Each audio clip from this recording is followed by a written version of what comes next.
Hello, everyone, and welcome to a brand new episode of the Need to Nerd Podcast. I'm your host, Heezy, and I'm joined by my co-host, the man with the hat, Paddy B.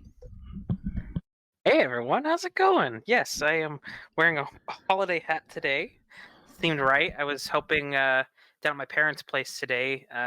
They're doing like a Secret Santa, helping a family that my mom is helping substitute at a school for. There's a family, that they're doing Christmas for. So we wrapped their presents and stuff today. It was really cool.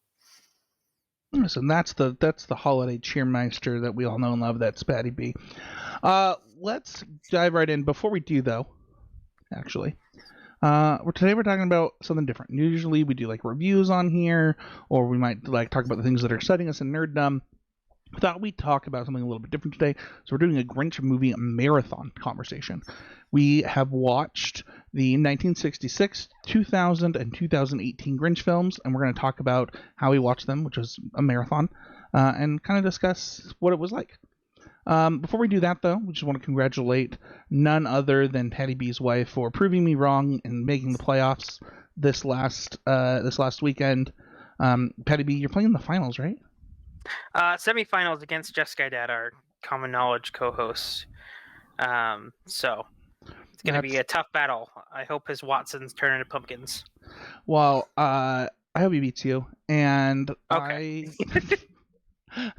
I also hope that if you want to cheer either one of them on, you head on over to the Discord. The link in the show notes means a lot to us. Every time somebody jumps in there, we've got magic conversations going. People be posting draft decks.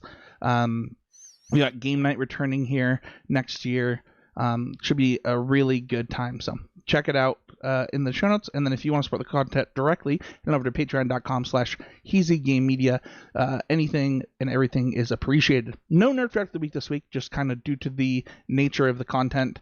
There's so much to talk about that didn't really have time for it, but we do want to just mention our sponsor over at Anchor. Check them out. They're the best way to report a podcast.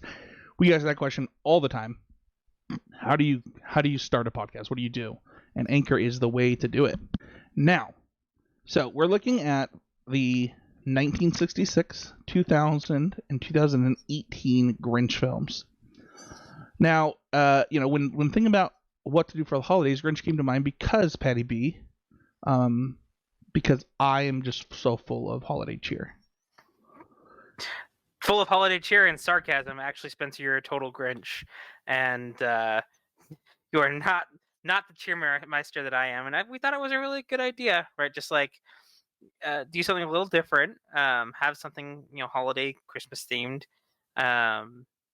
because I do love the season, even though you're not religious or really into the whole. Hey, I'm down for an opportunity to help people anytime that it comes up. So right, for sure, 100%. So I'm certainly down for that. Let's talk about these three films, though. We have a list of questions that we're going to answer about them and about the marathon in general. But Paddy B, which Grinch was the Grinchiest? Like which one got you? And like you're like that was the Grinch. Yep. So I think the Grinchiest Grinch has to be the original one, and it's wild that movie was released in 1966, right? Like our parents watched that as children. So I think the original, just because it's true to the book, it's like page for page taken from there. I think that one, he is the Grinchiest Grinch, being the OG. I'd have to agree. I just think that we'll talk about it later in the show, but you can't go wrong with that film, and it is short. It's to the point. There is. This isn't even like nostalgia baiting. Like it actually is just really, it holds up. You like sit down and watch it and you're like, wow, that was enjoyable, cute, memorable. My kids can sit down and watch it. I don't know. It does a really good job. Yeah, definitely has stood the test of time for sure to still be considered as, one of the best holiday films. Which of the three Grinches brought you the closest to Christmas? I had some time to think about this one, and I actually think it's the 2018 Grinch. The way that I kind of view Christmas, right, and we talked a little bit about it there, right, is it's a time, and we kind of wish that Christmas, that kind of Christmas spirit, if it makes people nicer, right? People are more willing to do things for others. Um, I think that that is something that we really should, you know, obviously do all the time. But it's, more prevalent here in the Christmas season. I think the 2018 Grinch um, really had more in-depth themes and things that were really relatable to today. Um, and yeah, it really brings me closer to the meaning of Christmas, and isn't as maybe as just distracting as Jim Carrey. Yeah, it's funny. I think that the Jim Carrey one does a really good job of talking about like the commercialism of the '90s and like Yep. that type of stuff. And we've lost that war. Let's be honest. Like that war is over. We've lost it. Um, but there's something even more special I found with the 2018 version. I don't know if it was because it was more recent, but it also felt like it really captured the book as a new spin. Whereas I don't know that I felt that way about the 2000 version.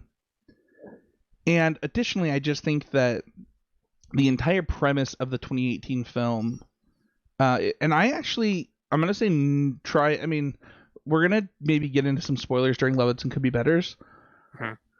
but if you haven't seen it, you should pause this right now and just go watch that instead of hearing us talk about it because it was really good and it actually did bring me closer to Christmas. For sure, and I think with that one, it's titled "The Grinch," right? It's not titled "How the Grinch Stole Christmas" like the original and the Jim Carrey version is. And the focus, well, around Christmas time, right? And he does steal Christmas in that film, right? It Yeah, has this kind of family focus that I think brought me closer to Christmas. yeah. Which one of these did you enjoy the most this watch through? Um, it's a toss up, right? There's something to be said about the 2001. I think it really goes into the Grinch's past, right? And you kind of see his kind of childhood trauma, and you really see like why he's the way he is, right? He was tormented and um, yeah, had a lot of terrible things happen. So um, I really liked, and Jim Carrey's great. I think he's the most physical, like physically. I when I think of the Grinch, I think of Jim Carrey Yeah, my and his my daughter performance had a of him. Grinch day at daycare today, and I have a picture of her held by a guy that looks like Jim Carrey's Grinch. Like Oh, that's it is awesome. now iconic. Yeah.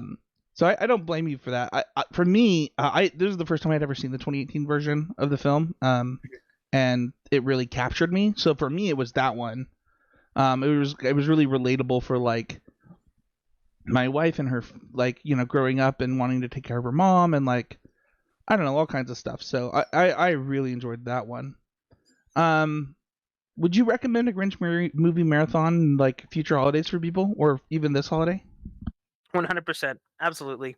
It doesn't take too long, right? Because the first one is so short. You're really only watching a couple movies, um, and it's a really good tale as old as time story. That it was fun. It was fun to just kind of take a Saturday and Yeah, I watch I some honestly movies. it was I really enjoyed it and I am a total Grinch myself, so like I really got into it. I got to watch all of them. However, you and I both did it wrong and we've come to the realization that we did it wrong.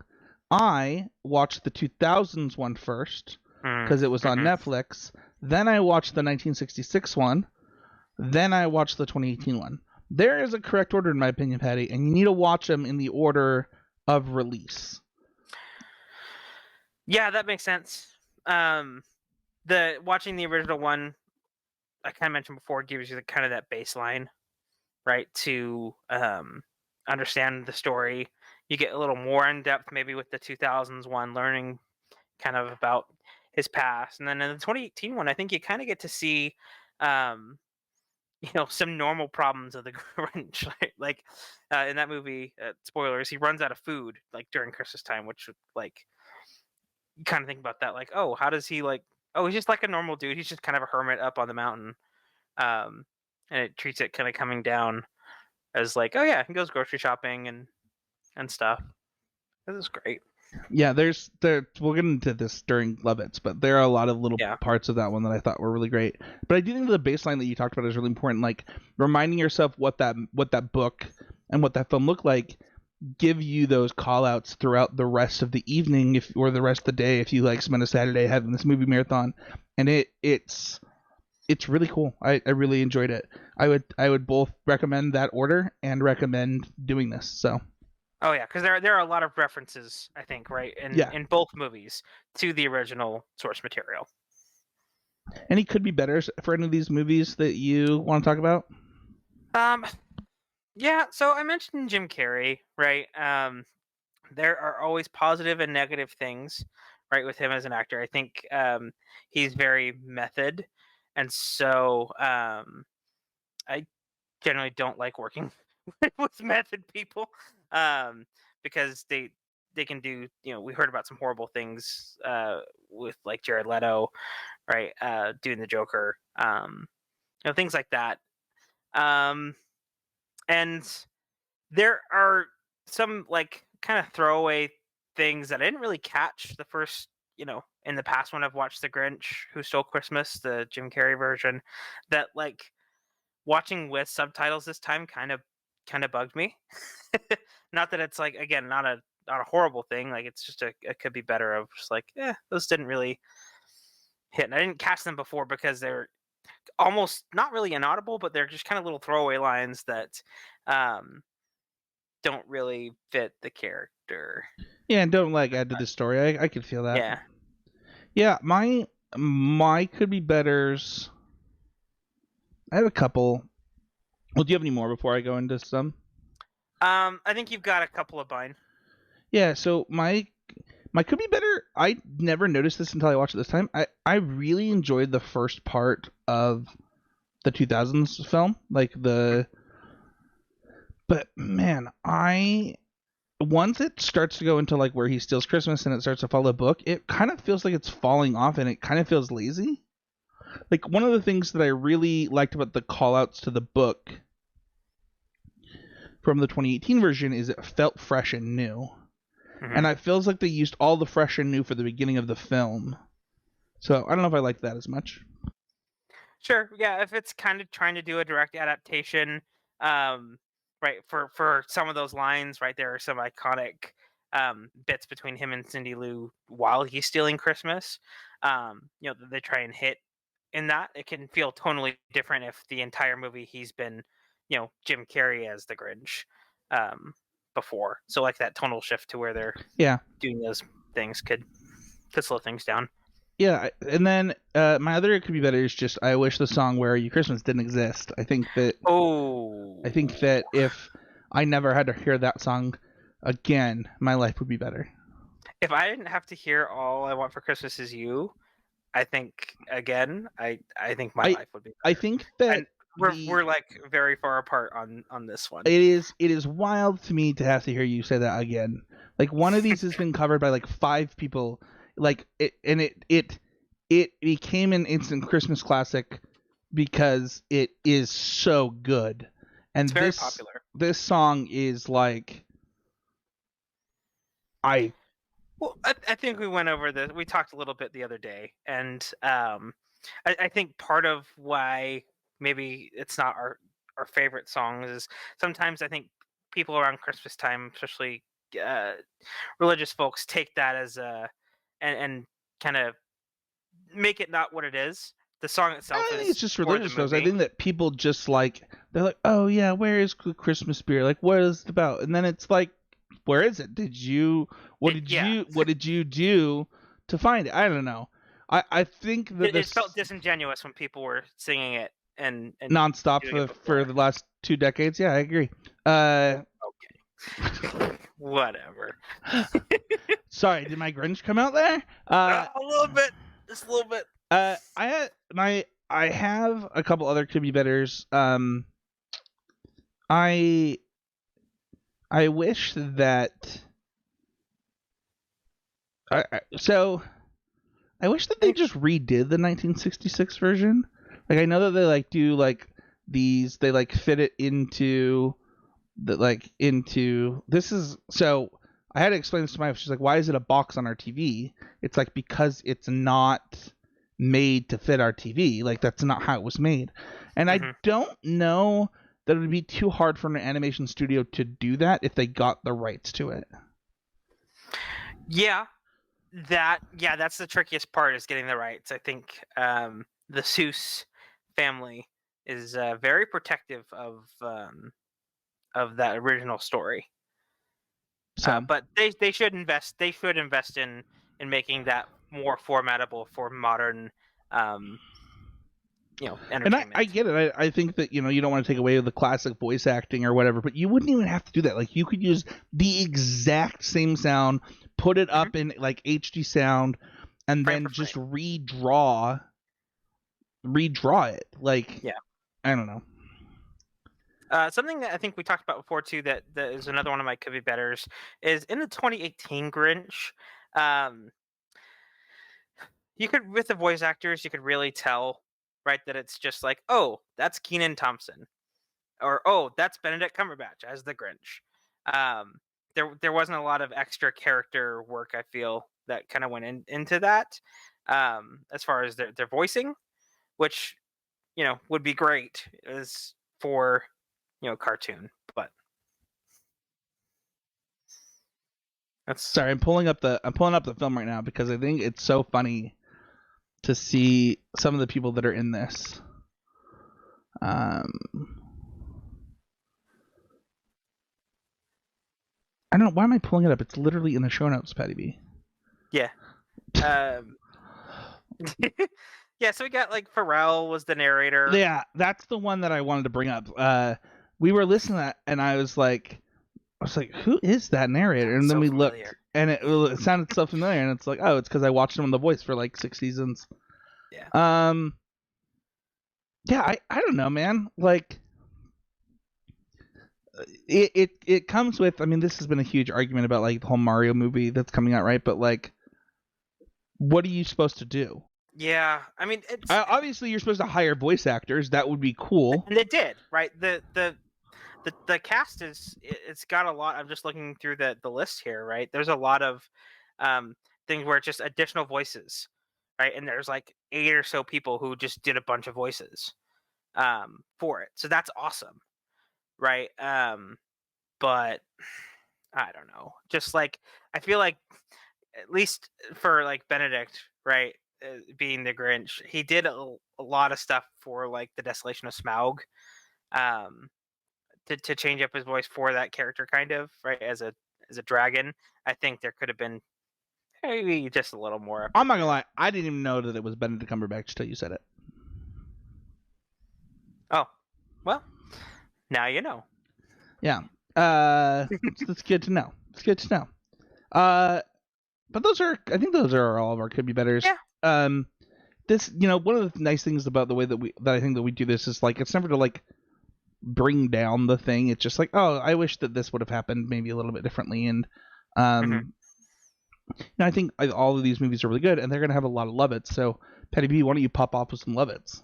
Oh man, so I kind of said that earlier, right? I think that Jim Carrey physically and the way of his craziness, um, that's who I picture when I see the Grinch, and I did love that. Um, I loved. We kind of also talked about the family element. Uh, with was it Fred? Is that the name of the reindeer? Who like finds his Yeah. family? Um, this these movies, whether it's the 19th, a follow through throughout all of them. Um, it's the same thing we talked about it in Dragon Prince, right? These inaudible characters um, are some of the best. I love Max throughout all 3 movies. Max is fantastic. Um, and these characters that are just animals that don't really speak um, teach us a lot, and they do a lot of great things. Awesome. Any other love it's? Um, I love Cindy Lou Who in the 2018 version. I think she's super spunky and Super fun. I love that. Yeah. What about you? I have a lot of love it. I really love the 2018 version. There were like a lot of really. I'll just like kind of rapid fire some. The pants thing was super funny. The him like playing the piano was really funny. The trapping Santa Claus was really like just the Oh, you were telling me elaborate. about that. Yeah, the elaboration. Like my son like tried to do the same thing. It wants to do the same thing. Like I don't know, that movie had a lot of quirks. At the very beginning, we had to pause the movie multiple times so that we could like look at the inventions and the things that I think really brought Whoville to life. I think they really did a really good job. I think it is Keenan Thompson's character, Mr. Big Bomb. He like has a lot of really good one-liners. Hmm. He tells him he's his best friend and like all this stuff. Like it's just really quirky. I really think that the 1966 one holds up. The things that they did with that art and their ability to transform it into a cartoon for children, I'm just amazed by even all these years later. It's Um, so good. it's crazy that just straight up is a book made into a cartoon. It's very impressive. Um, the 2000s version, I think that the one-liners in that specifically with like young Grinch are so funny. I don't know who played that young Grinch, but he's so funny. Um, Yeah, he's a Hollywood actor. Just okay. uh, yeah, yeah. Just he's done a few things. Yeah, I really really enjoyed that. I also think that the costume design in the 2000s was really good.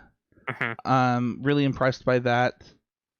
Um, I think those are some of my big ones. Like, if you haven't seen the 2018 one, it is really adorable and filled with like lots of little tiny moments that, similar to the 2000s one, are endearing and cute and like make you pretty happy inside. Oh, 100%. Yeah, with the it feels modern, but it also like you can there's some things you can do with live action rather than in the 2000s that are great. And some things that now in 2018 with the animation there you could do that you couldn't do in the live action.